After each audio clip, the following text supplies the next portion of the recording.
지금 미국 행정부 내부에서 트럼프 폼페이오와 매티스, 볼턴, 펜스 부통령 사이에 지금 미묘한 이제 긴장감이 형성이 되고 있습니다. 자, 트럼프가 김영철을 만나서 파격 예우를 하고 하는 동안에 이 볼턴하고 펜스 부통령을 이렇게 배제시켰습니다. 자, 한반도 문제를 제일 핵심으로 챙겨온 볼턴과 또 북한 문제에 대해서 우리가 평창 동계올림픽 개막식 때 볼 수 있었듯이 매우 완고한 입장을 고수해온 펜스 부통령, 두 사람이 참석하지를 않았어요. 그래서 북한이 이 두 사람을 최선희 등이 언급을 했지 않습니까? 김계관이하고 최선희가요. 그러면서 협상을 털겠다 하니까 트럼프가 이 두 사람을 의도적으로 김영철이 왔을 때 배제한 걸로 지금 이야기가 나오고 있고, 미국 방송에서는 이 김영철 백악관 방문을 생중계하면서 볼턴이 처음에는 함께 하고 있는 줄을 이렇게 멘트를 했다가 볼턴은 참석하지 않았다라고 정정을 했습니다. 당연히 그 자리에 있어야 될 사람이 없었던 거죠. 결국은 트럼프가 지금 북한 눈치 본다고 이 짓을 하고 있는데요.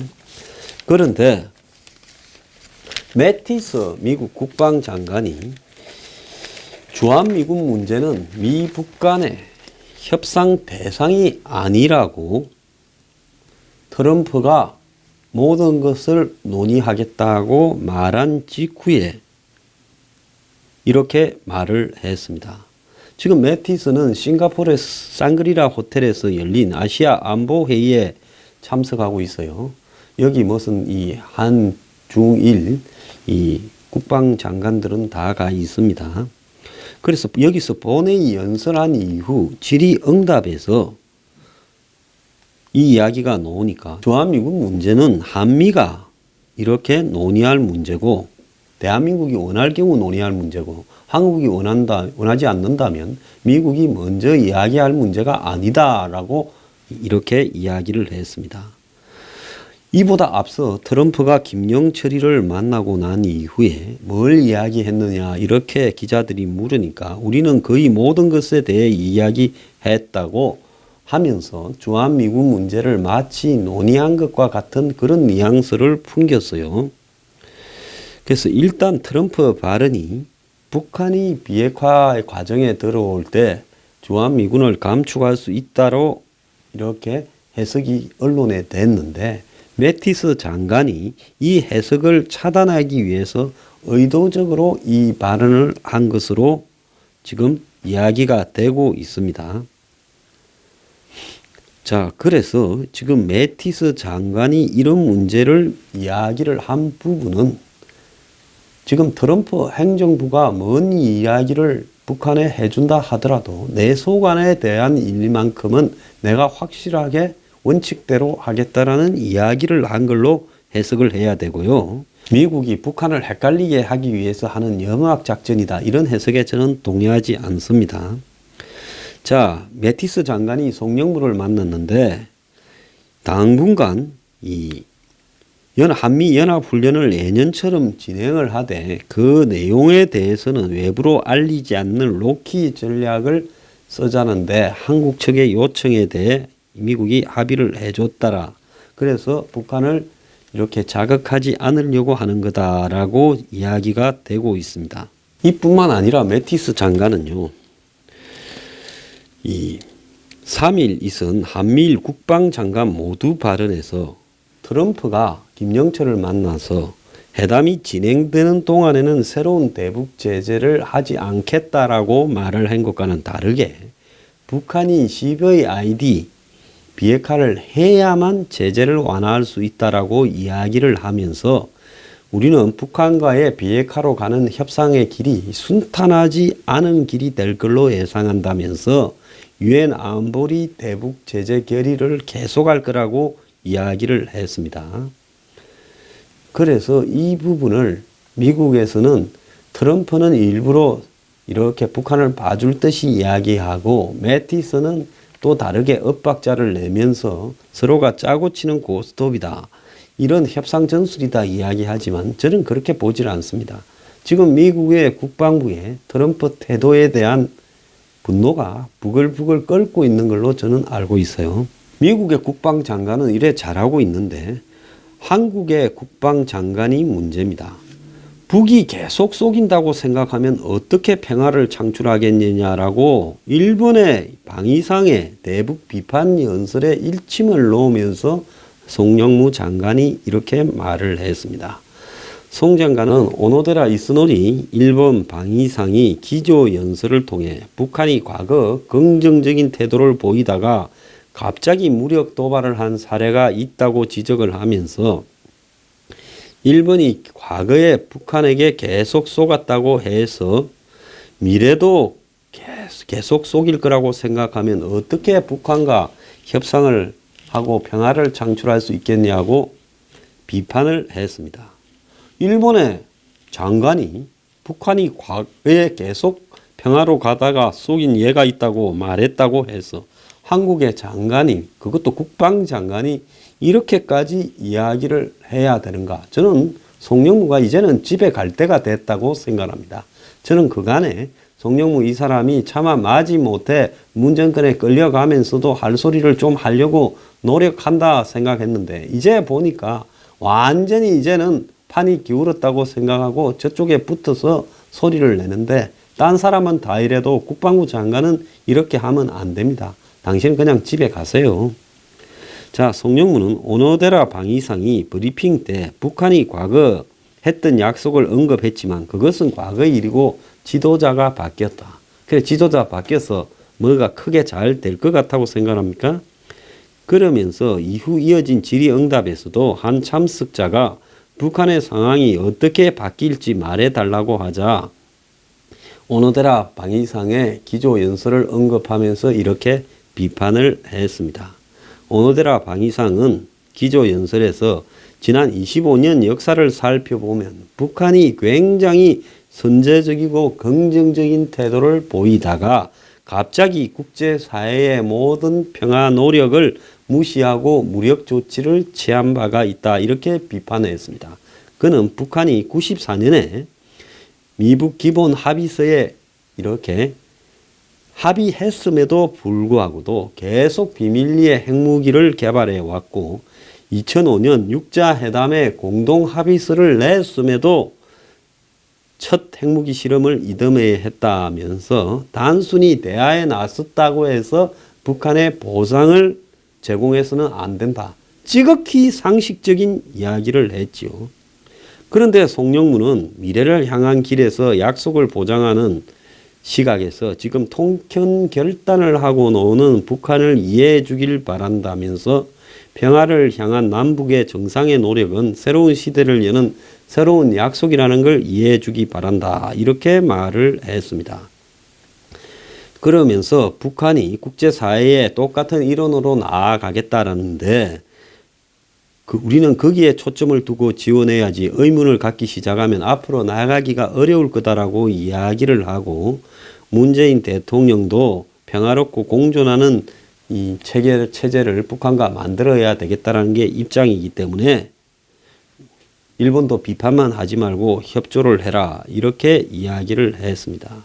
근데요, 그 일본 방위상이 이번에 또 한 번 당혹스러웠던 부분이 2일날 싱가포르에서 오노데라 방위상이 연설을 하기 직전에 연설 문구를 트럼프 때문에 긴급 수정하는 일이 발생했다는 겁니다.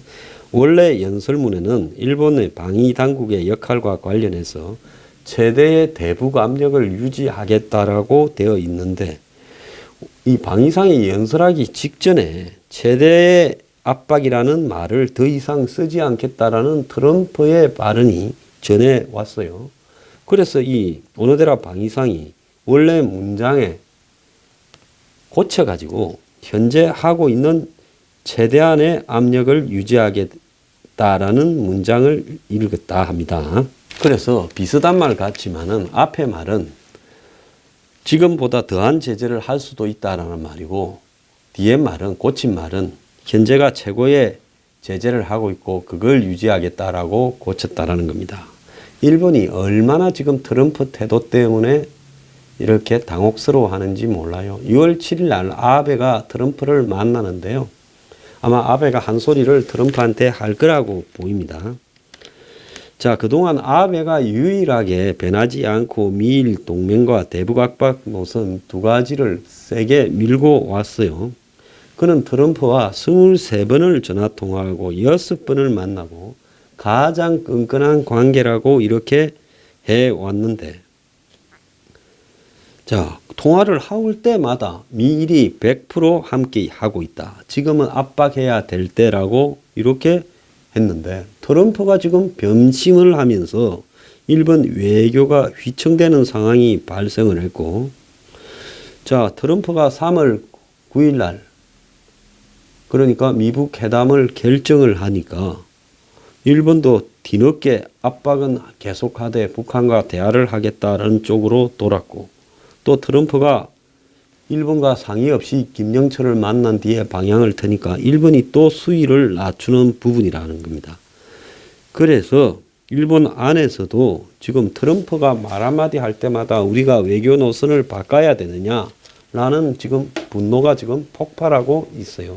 원래 북한이 1년 차에 미국이 요구하는 대로 하려면 한 6개월 안에 핵무기 20개 하고 이 해외로 반출하고 미국으로, 그 다음에 ICBM 폐기하고 북한의 핵시설하고 핵연구소를 폐기하고, 그 다음에 핵무기, 핵물질, 미사일을 총 몇 개 있는지 신고하고, 그 다음에 이제 이 사찰 등을 받아들여야 된다는 거고, 그리고 이제 2년 차에 이 사찰 검증 완료 후에 NPT에 복귀를 하고 핵무기, 핵물질, 핵운반 수단 등을 완전히 이제 폐기하고 끝낸다. 그게 이제 2년차 하고 3년차 반까지 하는 겁니다. 그래서 2년 6개월 안에 이걸 끝낸다는 거고, 그에 따른 평화, 체제화, 경제 협력이 단계적으로 가는 거죠. 그래서 1년 차에는 종전 협정을 맺고, 2년 차에는 평화 협정을 맺고, 1년 차에는 연락 사무소를 맺고, 2년 차에는 미국과 북한이 무슨 관계 정상화를 하고, 그리고 이제 1년 차에는 경제 협력 분야에서는 미국이 이 북한에 대한 인도적 지원을 허용하고 제재를 일부 해제하고, 2년 차에는 완전히 해제하고 이제 북한에 대해서 경제적 지원을 하고, 물론 이것이 비핵화가 1, 2년 차에 단계적으로 잘 진행되어 가야 된다라는 전제하에서 이야기입니다. 그런데 지금 김정은은 이 1, 2년 차에 신속한 선제 비핵화 부분들을 무력화시키려고 계속 단계적인 비핵화와 단계적인 보상을 이야기를 하고 있고, 이걸 북한의 요구들을 맞추기 위해서 지금 미국이 지금 이 성김이 판문점에서 회담을 집중적으로 지금도 하고 있습니다. 그런데 트럼프는 CVID 이야기도 이제는 쑥 들어간 채 최대 압박 더는 쓰고 싶지 않다라고 이야기를 했습니다. 그래서 미국의 언론이나 전문가들은 트럼프가 아무리 지가 다른 대통령과는 다르다, 협상의 천재다라고 이야기를 하지만은 지금 진행되어 가는 꼴이 북한에 말려 들어가고 있는 꼬락서니로 가고 있다. 그래서 나머지는 안 봐도 뻔한 상황으로 가게 될 것 같아라고 지금 이야기를 하고 있습니다. 그래서 이것이 미국 국방부나 펜스 부통령, 존 볼턴 같은 지금 트럼프의 측근에서부터도 지금 균열이 생기고 있는 거예요. 트럼프가 무슨 한번 믿은 사람은 끝까지 간다, 누가 그런 이야기를 했던데 웃기는 소리 좀 하지 말길 바랍니다. 다 안 된다 했는데 트럼프 자기도 안 믿었는데 유일하게 트럼프가 될 거라고 끝까지 주장을 했던 트럼프의 이념적 한마디로 논리 제공가인 배넌이요, 지금 나가서 트럼프를 얼마나 비판하고 있습니까? 숱한 사람이 트럼프가 손을 잡았다가 등을 돌렸어요. 지금 트럼프가 폼페이오 하나하고 이렇게 맞아가지고 지금 미국 국민들도 속이고 의회도 속이면서 이런 회담을 하려고 해요. 여기에 뭐 거대한 트럼프의 전략이 포함되어서 북한을 끌어들였다가 안 되면 북한 폭격을 한다. 지금 이런 소리를 아직도 수많은 사람이 하고 있는데요. 이게 트럼프의 설계다. 거대한 계획이다. 끌어들였다가 김정은이 말을 안 듣고 튕겨 나가게 하면서 나중에 북한을 폭격한다. 제가 장담을 하는데 이 회담이 되든 안 되든 트럼프가 북한 폭격할 일은 없다고 저는 보고 있습니다. 그리고 회담을 그렇게 하려면 회담 자체에서 확실한 원칙을 세워서 끌어들여야지. 지금 원칙을 가면서 다 무너뜨리고 있는데 이런 부분에서 그 트럼프의 거대한 설계라고 주장하고 오늘도 트럼프를 빨고 있는 사람들이 제정신이냐는 거죠. 저는 우리 보수 안에도요, 정신을 제대로 차려야 될 사람이 숱하게 있다고 봅니다. 홍준표 한국당 대표조차도 지금 강력한 비난을 트럼프를 향해서 하고 있지 않습니까? 자, 그래서 트럼프는 미국에서 아마 이번에 북한의 김정은이한테 말려가지고 회담에 끌려다니다가 결국은 회담 결렬을 선언하게 될 거고, 그리고 그 회담 결렬이 선언된 이후에 미국 조야에서 트럼프는 아마 만신창이가 되는 상황이 벌어질 거고, 이에 대한 책임을 져라라고 하면서 전부가 트럼프를 갖다가 이 공격을 할 거라고 봅니다. 저는 그 시점이 9월 되면 한국으로 추석 이전에 그런 상황이 벌어질 거라고 봐요. 그래서 지금 트럼프가 북한을 때리고 잘못 가다가 지금 죽음의 길로 들어서고 있다. 미국 의회나 미국 국방부나 미국의 볼턴이나 이런 사람들이 펜스가 끌려다니면서 트럼프의 동의를 하지 않겠다는 겁니다. 자, 그날 볼턴이 백악관에서 창밖으로 김영철이 오는 장면을 내다보는 사진이 언론에 나왔어요. 이 자체가 얼마나 우스운 꼴이냐면, 볼턴 너는 오지 마라.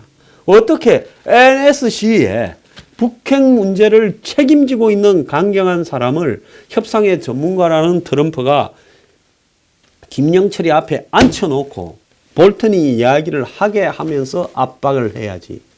오지 말고 북한에 지금 완전히 넘어가 있는 폼페이오 데리고 이걸 하냐 이겁니다. 이거 하나만 봐도요, 협상의 달인이 아니라 그 부동산 팔고 사는 복덕방에서나 이야기고, 트럼프는 북한의 김정은과의 회담에서는 승리할 가능성이 거의 없다라는 겁니다.